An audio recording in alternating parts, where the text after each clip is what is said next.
L'Égypte s'est lancée dans la modernisation de son système de stockage des récoltes.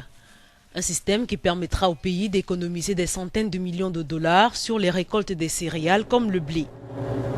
Un système rendu possible grâce à la signature d'un contrat d'environ 28 millions de dollars avec la compagnie Bloomberg Grain, dont la première phase a été lancée en décembre 2015.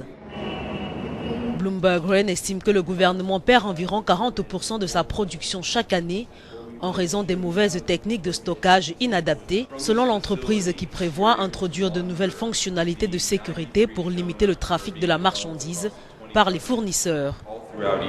Le projet s'inscrit dans un ensemble de manœuvres initiées par l'exécutif égyptien pour améliorer la gestion du blé, dont le pays est le premier importateur mondial, ce qui permettrait de réaliser près de 2 milliards de dollars d'économies au cours des 5 prochaines années grâce à l'extension des systèmes modernes de stockage.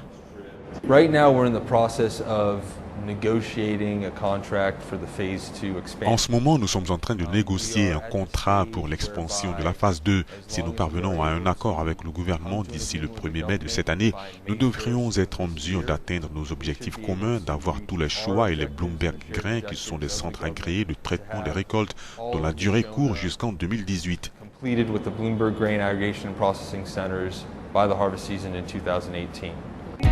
Cette seconde phase du projet vise la modernisation de 207 autres unités de stockage. L'Égypte est le plus grand importateur mondial de blé, mais il enregistre aussi de plus grandes quantités de pertes de récoltes. Environ 3,5 millions de tonnes de récoltes sont détruites chaque année, en majorité dans les centres traditionnels de stockage. Les systèmes Bloomberg Grain veulent ramener les pertes post-récolte de blé de 40 à 5% chaque année.